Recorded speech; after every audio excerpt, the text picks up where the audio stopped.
Bio-Savart's law, bio-Savart's law ये समझने के पहले आपको 11 का जो कंसेप्ट है वेक्टर वाला वो सबसे पहले समझना है। वैसे तो ये वाला कंसेप्ट मैंने इसके पहले भी आपको बता दिया है कि दो वेक्टर्स अगर होते हैं, मान लो आपके पास में दो वेक्टर्स हैं, ये एक वेक्टर कुछ ऐसा है जिसको मान लो आपने नाम दिया दिस इज पी वेक्टर, और एक वेक्टर आपके पास में है कुछ ऐसा, ठीक है। एक वेक्टर अगर आप ले रहे हो दिस इज क्यू वेक्टर, और पी वेक्टर और क्यू वेक्टर के बीच में कुछ एंगल बनता है, दिस एंगल इज थीटा, ठीक है। और अगर आप इसका क्रॉस प्रोडक्ट लेते हो, क्रॉस प्रोडक्ट मतलब हो जाएगा P vector cross of Q vector, अगर आपने बोला P vector cross of Q vector बोला, ठीक है, या फिर अगर आपने Q vector cross of P vector बोला, क्रॉस प्रोडक्ट देख रहे हैं, तो ये क्रॉस प्रोडक्ट आपको क्या देता है, वेक्टर ऐसा देता है कि वो वेक्टर इन दोनों को भी क्या होता है, परपेंडिकुलर होता है। तो वेक्टर ये देता है, ये परपेंडिकुलर तो इसको रहता है, लेकिन इसका डायरेक्शन अगर बताना है तो वो कैसे बताते हैं, हम राइट हैंड थंब रूल से बताते हैं, ठीक है। तो यहां पे P vector cross of Q vector बोला तो आपको पी से किसकी तरफ जाना है, क्यू के तरफ जाना है, पी से क्यू के तरफ जाओगे, पी से क्यू के तरफ अगर आप चले गए तो आपको क्या दिखाई दे रहा है, थंब ऐसे आउटवर्ड डायरेक्शन में दिखाई दे रहा है, मतलब ये जो आर वेक्टर रहेगा ये कैसा रहेगा, इसके इस डायरेक्शन में, मतलब आउटवर्ड डायरेक्शन में देखने को मिलेगा अगर पी क्रॉस ऑफ क्यू है तो, ठीक है। वैसे ही क्यू क्रॉस ऑफ पी अगर बोला तो क्यू से पी के तरफ जा रहा है, इसका मतलब क्यू से पी के तरफ जा रहे हैं, और क्यू से पी के तरफ जाओगे तो ऐसा राइट हैंड थंब रूल आपको अप्लाई करना पड़ेगा। क्यू से पी के तरफ जा रहे हैं तो थंब कैसा रहेगा, इनवर्ड रहेगा, है ना, थंब कैसा रहेगा, इनवर्ड रहेगा। तो ये आर वेक्टर जो रहेगा इनवर्ड रहेगा, ये आपने देखा है इसके पहले, है ना। और इसी का जो मैग्नेट्यूड होता है, मैग्नेट्यूड में अगर आपको निकालना रहा तो आप कैसे लिखते हो, it is P Q sine theta, बराबर है। क्रॉस प्रोडक्ट में क्या लिखते हो, पी क्यू साइन थीटा, इन सभी का यूज होने वाला है यहाँ पे। क्यू पी रहा यहाँ पे, अगर मान लो ऐसा वेक्टर रहा तो यहाँ पे आप लिखते हो क्यू पी साइन थीटा। तो बेसिकली मैग्नीट्यूड फॉर्म में आप ऐसा लिखते हो, वेक्टर फॉर्म में ऐसा लिखते हो। मान लो ऐसा वेक्टर है, आर वेक्टर इस डायरेक्शन में ऐसा है, तो उसी के डायरेक्शन में आपको एक यूनिट वेक्टर कंसीडर करना पड़ेगा। अगर वो भी आप उसके साथ में लगा देते हो, ठीक है, ये मान लो इधर निगेटिव में है तो माइनस आई कैप आप ऐसा लगा सकते हो, यहाँ पे ये इनवर्ड दिखाएगा, और ये वाला हो गया तो ये आउटवर्ड दिखाएगा। तो अब ये भी क्या हो गया, वेक्टर फॉर्म में हो गया, ये भी वेक्टर फॉर्म है, ये भी वेक्टर फॉर्म है, लेकिन इनका मैग्नीट्यूड फॉर्म क्या है, तो this is P Q sine theta, P Q sine theta. समझ में आया, ये क्या है, इसका मैग्नीट्यूड फॉर्म है। आई बात समझ में इतना? अभी बायो-सेवर्ट्स लॉ जो लगाना है आपको, वो किसके लिए लगाना है, जैसे आपने क्या लिया, एक वायर लिया, ठीक है, ध्यान देना बराबर, एक वायर लिया हुआ है, कोई भी शेप हो सकता है इस वायर का, और ये जो वायर है, वायर के सराउंडिंग में, या फिर मान लो कि वायर से जो है करंट फ्लो हो रहा है, यहां से मान के चलते कि करंट जा रहा है ऐसा, तो करंट है तो सराउंडिंग में क्या बताएगा, मैग्नेटिक फील्ड बताएगा। करंट है तो सराउंडिंग में क्या बताता है, मैग्नेटिक फील्ड बताता है। तो अगर सराउंडिंग में मैग्नेटिक फील्ड बताता है तो मैं ये एक कोई तो भी पॉइंट कंसीडर कर लेता हूं, यहां पे एक पॉइंट कंसीडर कर लेता हूं, इस पॉइंट पे मुझे मैग्नेटिक फील्ड कितना है ये कैलकुलेट करना है, ठीक है, या फिर इस पॉइंट पर मैग्नेटिक फील्ड का क्या वैल्यू रहेगा वो मुझे निकालना है। अब ये पॉइंट पर ये मैग्नेटिक फील्ड निकालना है, तो मैग्नेटिक फील्ड किसकी वजह से, पूरे वायर के वजह से निकालना है। समझ में आया क्या मैंने बोला, मैग्नेटिक फील्ड यहां पे बनेगा तो पूरे वायर की जितनी भी लेंथ रहेगी उसके लेंथ के हिसाब से यहां पे मैग्नेटिक फील्ड कितना रहेगा वो अगर निकालना है, तो उसके लिए हम सबसे पहले क्या कंसीडर करेंगे, इसी वायर का छोटा सा जो लेंथ है, इसी वायर का जो छोटा सा लेंथ है, यहां से यहां तक का लेंथ मान के चलते, बहुत ही छोटा होगा, यहां पे तो बड़े इसमें दिखा रहे हैं अपन, लेकिन लेंथ यहां पे क्या रहेगा, बहुत ही छोटा रहेगा, बहुत ही छोटा, ठीक है, जितना आप छोटा कंसीडर कर सकते हो उतना छोटा लेंथ ये रहेगा। उसका लेंथ क्या लेंगे हम, उसका लेंथ लेंगे हम dl वेक्टर, ठीक है, ये जो है, इसको मैं दिखा देता हूं, दिस इज डीएल वेक्टर, ठीक है। वेक्टर कैसा रहेगा, जिस डायरेक्शन में करंट फ्लो हो रहा है उसी के डायरेक्शन में डीएल वेक्टर रहेगा। डीएल वेक्टर का डायरेक्शन ऐसा, करंट का भी डायरेक्शन क्या है, ऐसा है, ठीक है, समझ में आ रहा है। करंट जो है ऐसा फ्लो हो रहा है, ऑब्वियसली करंट जो है यहां से भी फ्लो होगा और सेम अमाउंट ऑफ करंट वहां से फ्लो होगा, ठीक है। तो DL is a element, length element हो गया। डीएल क्या है, एक लेंथ एलिमेंट बोला जाएगा, समझ में आया। और उस छोटे से एलिमेंट में से अगर करंट फ्लो होता है तो I इंटू डीएल वाला टर्म याद रखना, ठीक है। I इंटू डीएल वाला टर्म, इसको बोला जाएगा करंट एलिमेंट, ठीक है, इसको बोला जाएगा करंट एलिमेंट। और मैक्सिमम तौर पर हम दोनों को ही क्या करेंगे, एक वेक्टर फॉर्म में कंसीडर करेंगे, ठीक है। वैसे करंट क्या होता है, एक स्केलर क्वांटिटी होता है, डीएल क्या है, एक वेक्टर क्वांटिटी है। यहां पे हम दोनों के क्या दिखा रहे हैं, एक वेक्टर क्वांटिटी की तरह देख रहे हैं, तो इसलिए हम इसको एक नाम दे रहे हैं, करंट एलिमेंट नाम दे रहे हैं, ठीक है। जो किस में आएगा, कंप्लीटली वेक्टर बोला जाएगा, समझ में आएगा इतना। तो हम बात ये कर रहे थे कि अगर करंट इसमें से फ्लो होता है, पूरे वायर में से फ्लो होता है, तो यहां पे पूरे वायर से एक मैग्नेटिक फील्ड बनेगा। लेकिन वो मैग्नेटिक फील्ड आप ऐसे ही नहीं निकाल सकते पूरे वायर का, उसके लिए क्या करना पड़ेगा, उसका छोटा सा एलिमेंट आपको सबसे पहले कंसीडर करना पड़ेगा।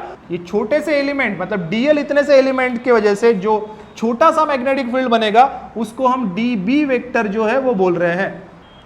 क्या बोला मैंने, पूरे कंप्लीट वायर की वजह से जो मैग्नेटिक फील्ड यहां पे रहेगा वो क्या रहेगा, बी। अगर उसको निकालना है तो आप क्या करोगे, पहले छोटे छोटे एलिमेंट लोगे, देखो ये छोटा सा एलिमेंट है, फिर ये इधर का छोटा सा एलिमेंट, इसके आगे का छोटा सा एलिमेंट वो भी डीएल रहेगा, उसके आगे थोड़ा डीएल, उसके आगे डीएल, इन सभी डीएल का आपको क्या करना पड़ेगा, समेशन करना पड़ेगा, तब जाके टोटल वायर आएगा। और उस टोटल वायर का मतलब पूरे लेंथ का अगर समेशन करते हो तो उसके हिसाब से जो मैग्नेटिक फील्ड बनेगा वो टोटल भी बनेगा। लेकिन वो किसका रहेगा, छोटे छोटे लेंथ, इसके वजह से जो मैग्नेटिक फील्ड है छोटा सा डीबी, वो इससे जो मैग्नेटिक फील्ड बनता है यहाँ पे उसके ऊपर वाले एलिमेंट का, उसका छोटा सा कंट्रीब्यूशन रहेगा मैग्नेटिक फील्ड का, यहाँ पे है उसका कंट्रीब्यूशन थोड़ा सा रहेगा, इसका कंट्रीब्यूशन थोड़ा सा रहेगा, समझ में आ रहा। तो छोटे छोटे लेंथ जो यहाँ पे दिखाई दे रहे हैं उनका छोटा छोटा मैग्नेटिक फील्ड का कंट्रीब्यूशन यहाँ पे रहेगा। इन छोटे से लेंथ को अगर आपने यहाँ पे इंटीग्रेट कर दिया बोला, या फिर टोटल लेंथ इसका ऐड कर दिया बोला, तो आपको क्या मिलेगा, टोटल लेंथ मिलेगा। और उस टोटल लेंथ के वजह से टोटल मैग्नेटिक फील्ड यहाँ पे मिलेगा, वो रहेगा बी। इतना क्लियर है क्या, हाँ। तो छोटे से एलिमेंट की वजह से जो छोटा सा मैग्नेटिक फील्ड यहां पे बनता है वो कितना बनता है, ये बताया है बायो-सैवर्ट्स लॉ ने। या अब क्या बताया वो देखना है अपने को। तो इसमें ध्यान देना है आपको कि ये देखा गया जो मैग्नेटिक फील्ड यहां पे छोटा सा बन रहा है, ठीक है, ध्यान देना बराबर, जो छोटा सा मैग्नेटिक फील्ड यहां पे बन रहा है, मैंने जैसे डीबी बोला, तो ये डीबी देखने को मिला, it is proportional to the current. यहां से जो करंट फ्लो हो रहा है उससे प्रोपोर्शनल है मतलब करंट आप बढ़ाओ इसमें, करंट ज्यादा फ्लो कराओ इसमें, तो आपको यहां पे मैग्नेटिक फील्ड भी ज्यादा देखने को मिलेगा। करंट कम तो मैग्नेटिक फील्ड भी कम, ऐसा होगा यहां पे, ऐसा देखने को मिला, ठीक है। कोई वायर होगा, मान लो पहले थोड़ा सा करंट यहाँ पे फ्लो कराया गया, मैग्नेटिक फील्ड जो है मान लो 2 मिल गया यहाँ पे, टेस्ला वगैरह, फिर ज्यादा करंट इसमें से फ्लो कराया गया तो फिर देखने को क्या मिला कि मैग्नेटिक फील्ड क्या हो गया, इसका और इंक्रीज हो गया, 4 हो गया। तो यहां से क्या पता चल रहा है आपको, यहां से ये पता चल रहा है कि करंट इंक्रीज कर रहे हो, मैग्नेटिक फील्ड भी क्या हो रहा है, यहां पे इंक्रीज हो रहा है। समझ में आया, छोटे से एलिमेंट से करंट इंक्रीज कराया, मैग्नेटिक फील्ड इंक्रीज हुआ। तो मैग्नेटिक फील्ड कैसा है, it is directly proportional to the current, ठीक है, करंट को डायरेक्टली प्रोपोर्शनल है। अब यहां पे और एक चीज देखा गया कि मैग्नेटिक फील्ड इंक्रीज हो जाता है, इसका जो लेंथ है ना, अगर इसको आप इंक्रीज करते हो तो डीएल को आप इंक्रीज करो, छोटा सा लिया आपने, उससे थोड़ा सा और बड़ा कर दो तो और मैग्नेटिक फील्ड उसमें ज्यादा है, ये देखने को मिला, ठीक है, समझ में आ रहा। और लेंथ बढ़ा दो तो और थोड़ा सा मैग्नेटिक फील्ड इसमें ज्यादा है, ये देखने को मिलेगा। तो इससे आप क्या बोल सकते हो कि डीबी जो है it is directly proportional to its length. तो लेंथ क्या लिया आपने, छोटे से एलिमेंट का डीएल लिया है, इसको अगर आप बढ़ाते हो, छोटा सा एलिमेंट जो छोटा लिया उसको थोड़ा सा और बड़ा कर दिया, तो मैग्नेटिक फील्ड में भी क्या देखने को मिल रहा है, इंक्रीमेंट देखने को मिल रहा है। So it is directly proportional, ये बढ़ेगा तो ये भी बढ़ेगा, करंट बढ़ेगा तो ये बढ़ेगा, ठीक है, यहां तक समझ में आया। अब ये जो है डीएल है और बी है, ये ऑब्वियसली इसके बीच में डीएल और इसके बीच में कुछ डिस्टेंस है कि नहीं है, ठीक है, इसके बीच में आपको क्या देखने को मिल रहा है, कुछ डिस्टेंस देखने को मिल रहा है। ये डिस्टेंस आप आर से इंडिकेट कर सकते हैं, अगर इसका सिर्फ मैग्नीट्यूड आपको लेना है तो आर बता सकते हैं, लेकिन आपको अगर इसका पोजीशन वेक्टर बताना है कि ये कौन से पॉइंट पर कहां पे है, वो उसका पोजीशन वेक्टर बताना है, so this r is nothing but r vector. क्या बोला जाएगा, पोजीशन वेक्टर बोला जाएगा। तो ये देखने को मिला, अगर आपने उतना ही रखा, करंट भी आपने उतना ही रखा, लेकिन ये जो पॉइंट है, इस पॉइंट को अगर आप पास में लेके आते हो, मतलब ज्यादा दूर का पॉइंट नहीं ले रहे, क्या ले रहे हैं, पास का पॉइंट ले रहे, तो पास का पॉइंट लेने से आपको ये पता चल रहा है कि इसका मैग्नेटिक फील्ड बढ़ रहा है। मैग्नेटिक फील्ड क्या हो रहा है, बढ़ रहा है। ये पॉइंट ज्यादा दूर नहीं लिया, इतने दूर नहीं लिया हमने, वायर के पास में लेके आ रहे, तो क्या देखने को मिलेगा, क्योंकि सराउंडिंग में पास में तो मैग्नेटिक फील्ड ज्यादा रहेगा ना, दूर में क्या रहेगा, मैग्नेटिक फील्ड क्या रहेगा, कम रहेगा। अगर हम ऐसा भी थोड़ा सोचते हैं, करंट इसमें से फ्लो हो रहा है, मैग्नेटिक फील्ड इसके सराउंडिंग में बनता है, और मैग्नेटिक फील्ड बनता है तो पास में ज्यादा बनेगा ना, और दूर इधर में देखेंगे तो मैग्नेटिक फील्ड कोई नीडल उधर दूर रखते हो तो वो क्या अट्रैक्ट कर लेगी क्या, इसको नहीं करेगी, है ना, पास में रखते हो तो कर लेंगे, क्यों, क्योंकि इधर में मैग्नेटिक फील्ड क्या रहेंगी, ज्यादा रहेगी, पास में ज्यादा रहेगी कि नहीं। इन जनरल अगर हम सोचते तो बिल्कुल वैसा ही होगा। तो यहां से क्या रिलेशन मिल रहा है कि ये आर को अगर आप डिक्रीज करते हो, आर को अगर आपने डिक्रीज कर दिया तो मैग्नेटिक फील्ड क्या हो रहा है, इंक्रीज हो रहा है, या फिर आर को आपने इंक्रीज कर दिया तो मैग्नेटिक फील्ड डिक्रीज हो रहा है कि नहीं। तो यहां से एक रिलेशन आप बना सकते हैं कि this dB is inversely proportional to the r, inversely proportional to the r, बराबर है क्या, ये इनवर्सली, ये बढ़ाओ तो ये घटेगा, आर को बढ़ाओ तो बी घटेगा, आर को डिक्रीज करो तो बी इंक्रीज होगा। ये रिलेशन देखने को मिला। और एक रिलेशन आपको देखने को मिलेगा, ओके, ये जो डायरेक्शन हम ले रहे हैं, ये डायरेक्शन किसका है, डीएल वेक्टर का। डीएल जिस डायरेक्शन में करंट है उसी डायरेक्शन में क्या है, डीएल वेक्टर है। तो इस डीएल वेक्टर, ठीक है, ध्यान देना बराबर, इस डीएल वेक्टर और ये आर वेक्टर जो है, इसके बीच में आपको एक एंगल मिल रहा है, ठीक है, ये आप एंगल बना सकते हैं इसके बीच में कितने का एंगल बन रहा है, so we consider this angle is theta, इसके बीच में कितने का एंगल है, थीटा एक एंगल है।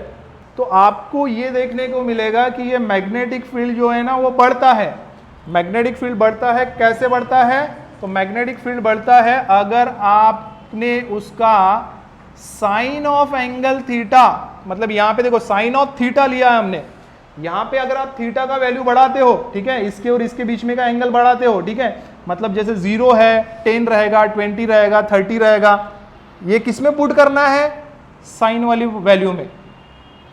तो साइन 0 कितना होता है, 0 होता है, और साइन 90 कितना होता है, 1 होता है, बराबर है। साइन 0 कितना होता है, 0 होता है, और मान लो बढ़ा के आपने कितना कर दिया, साइन 90 कर दिया, ऐसा एंगल ऐसा 90 तक लेके गए आप, तो आपको क्या मिलेगा, ये जो वैल्यू है, साइन का वैल्यू क्या हो रहा है यहाँ पे, ये इंक्रीज हो रहा है, तो ये इंक्रीज होने से मतलब ये जो है डीएल वेक्टर, आप ऐसा नहीं, डीएल वेक्टर को आप ऐसा परपेंडिकुलर मान लो, जितना ज्यादा परपेंडिकुलर होगा उतना ज्यादा ये मैग्नेटिक फील्ड देखने को मिलेगा।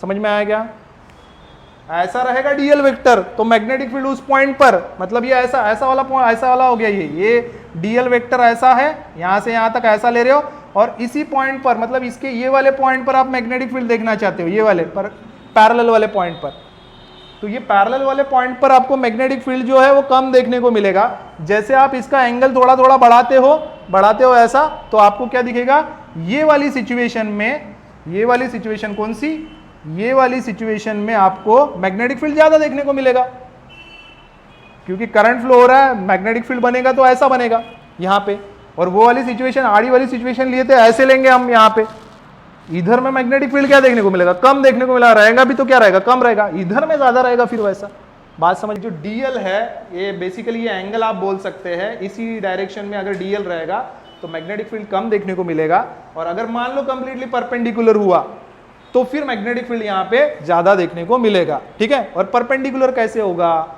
जब वो अपना एंगल चेंज करेगा तभी तो होगा ना, ठीक है। तो यहाँ पे sine of theta, sine of angle अगर आप बढ़ाते हो तो आपको पता चलेगा कि मैग्नेटिक फील्ड भी क्या हो रहा है, बढ़ते हुए दिखाई दे रहा है, ठीक है। अब अगर इन चारों को आप एक साथ में लिखते हो तो क्या इक्वेशन मिलेगा आपको? So therefore you can write here this is dB directly proportional. Directly proportional क्या होगा? आई, समझ में आ रहा है? आई करंट को है, ठीक है। उसके बाद में क्या है? डीएल है, बराबर है। उसके बाद में क्या है? Sine theta. ये जो तीन टर्म्स दिखाई दे रहे आई डीएल साइन थीटा, ये डायरेक्टली प्रोपोर्शनल है, तो डायरेक्टली प्रोपोर्शनल। और ये क्या है? इनवर्सली प्रोपोर्शनल है, तो नीचे में क्या लिखेंगे? This is r. अब जब इसका डायरेक्टली प्रोपोर्शनल हम निकालेंगे तो क्या देंगे? एक कांस्टेंट टर्म है वो देंगे, ठीक है। तो इसका एक कांस्टेंट टर्म जो रहेगा dB इज इक्वल टू, जो कांस्टेंट टर्म रहेगा उसका एक वैल्यू रहेगा, ठीक है। That value is mu divided by 4 पाई। ये कांस्टेंट का वैल्यू क्या है? म्यू डिवाइडेड बाय 4 पाई। ये आपको क्या करना है? याद रखना है, ठीक है। Mu divided by 4 pi. और बाकी का जैसे कि वैसे लिखेंगे, that is I dL sine theta divided by r square, ठीक है, ऐसा लिखेंगे। ये पूरा हो गया, अभी पूरा कंप्लीट वैल्यू होगा।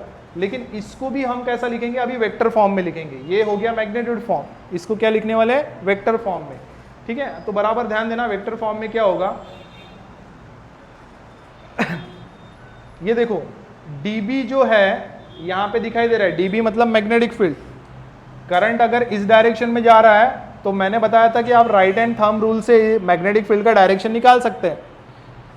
तो करंट इस डायरेक्शन में, मैग्नेटिक फील्ड ऐसा जा रहा है। देखो यहाँ पे एक ऐसा सर्कल बना सकता है ये, अगर मैग्नेटिक फील्ड का डायरेक्शन लेते हो ऐसा, तो आप देखो ये एक सर्कल बनाएगा, ऐसा ऐसा होल्ड करते हो तो ये देखो कर्व फिंगर्स ऐसे जाएंगे और मैग्नेटिक फील्ड का डायरेक्शन यहाँ पे कैसा रहेगा? इनवर्ड रहेगा, इनवर्ड, है ना। मैग्नेटिक फील्ड जो है इसका डायरेक्शन आपको ऐसा इधर में देखने को मिलेगा। मैग्नेटिक फील्ड ये है dB का डायरेक्शन इधर में। वैसे बेसिकली देखोगे तो ये प्लेन जो ऐसा, अगर यहाँ पे प्लेन में ये वायर कंसीडर कर रहे हो तो प्लेन को कैसा रहेगा? परपेंडिकुलर रहेगा dB और इनवर्ड रहेगा। बात समझ में आई? ये हो गया dB का डायरेक्शन। वेक्टर फॉर्म में दिखा रहे हैं मतलब क्या? उसका डायरेक्शन दिखाएंगे अपन। तो ये है इस डायरेक्शन में, और यहाँ पे आपको देखने को क्या मिल रहा है? यहाँ पे आपको देखने को मिल रहा है आई है। आई तो एक स्केलर क्वांटिटी होती है, उसका कोई वेक्टर नहीं होता, बराबर है। और डीएल जो है वो एक वेक्टर क्वांटिटी है, बराबर है। और दूसरा कोई वेक्टर क्वांटिटी यहाँ पे दिखाई नहीं दे रहा है। दूसरा कोई वेक्टर क्वांटिटी यहाँ पे दिखाई दे रहा है क्या? नहीं दिखाई दे रहा है, बराबर है। तो यहाँ पे हम क्या करेंगे? और साइन थीटा भी है, ध्यान देना इधर में। डीएल वेक्टर जो है वो ऐसा है और बी जो है ऐसा है, ठीक है। डीएल वेक्टर कैसा है? ये है डीएल वेक्टर ऐसा है, और बी जो है मैग्नेटिक फील्ड का जो है वेक्टर वो ऐसा है, ध्यान देना इधर में। अब इसको अगर आप साथ में वेक्टर को लेके आते हो तो डीएल वेक्टर हो गया ऐसे डायरेक्शन में और डीबी हो गया ऐसे डायरेक्शन में, बराबर है, ऐसे डायरेक्शन में हो गया। ये अगर इनवर्ड है, अगर आप इसको होल्ड करते हो, ये एक वेक्टर है तो इसके साइड में एक वेक्टर ऐसा रहेगा ना, इधर से ऐसा जाते हो तभी तो आप इसको थंब जो है अंदर के डायरेक्शन में बताओगे। तो एक वेक्टर इधर साइड में रहेगा, समझ में आ रहा है? तो वो वेक्टर कौन सा है?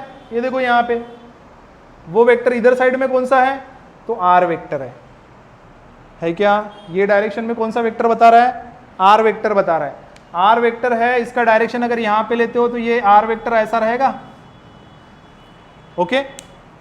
डीएल वेक्टर है, ये देखो ये वेक्टर को आपने यहां पे लेके आए, बी अंदर में, आर वेक्टर ऐसा है, ओके। और आप क्या कर रहे हो? ये चाहिए अंदर में, तो आपको ये डीएल से आर की तरफ जाना पड़ेगा, आर वेक्टर ऐसा लेना पड़ेगा। तो यहाँ पे और कौन सा टर्म आना चाहिए? हाँ, आर वेक्टर आना चाहिए, आना चाहिए कि नहीं? या आर वाला वैल्यू आना चाहिए यहाँ पे, तब जाके आप क्या लिख सकते हैं यहाँ पे? डीएल आर साइन थीटा लिखोगे। और अगर आप इसको क्या करते हो? मल्टीप्लाई करते हो और डिवाइड करते हो, किससे? आर से। क्या करेंगे? Multiply and divide, multiply and divide above equation, ठीक है, बाय आर। आर से अगर आप मल्टीप्लाई और डिवाइड करते हो तो ये इक्वेशन क्या बनेगा? Therefore dB is equal to, ये होगा mu naught upon 4 pi I dL r sine theta divided by, यहां पे ऑलरेडी आर स्क्वायर है तो आर इंटू आर स्क्वायर क्या होगा? आर क्यूब हो जाएगा। अब यहां पे देखो ये है डीएल और ये है आर साइन थीटा, ऐसे फॉर्म में देखो डीएल आर साइन थीटा, क्या देना चाहिए? डीएल क्रॉस ऑफ आर देना चाहिए। dl क्रॉस ऑफ r देना चाहिए इस हिसाब से। तो सो दिस I dl क्या लिया हमने, करंट एलिमेंट लिया है, तो इसको आप लिख सकते हैं दिस इन वेक्टर फॉर्म लिखेंगे, इन वेक्टर फॉर्म, ठीक है। इन वेक्टर फॉर्म क्या हो जाएगा, this db vector is equal to mu naught upon 4 pi, ठीक है। I dl करंट एलिमेंट अगर आप लेते हो तो आप इसको लिख सकते हो I dl vector cross of, ये क्या हो जाएगा, r vector divided by r cube. तो ये हो गया इसका वेक्टर फॉर्म, ठीक है। क्या निकाला हमने, ये क्या निकाला है, छोटे से एलिमेंट के वजह से जो छोटा सा मैग्नेटिक फील्ड यहाँ पे बनेगा वो पॉइंट पर, इसके आजू बाजू जहाँ पे भी बोलोगे, वो छोटा सा मैग्नेटिक फील्ड कितना है वो बताया गया है। किन्होंने बताया, बायो सेवर्ट्स ने बताया, ठीक है। और this law is called as Biot Savart's law.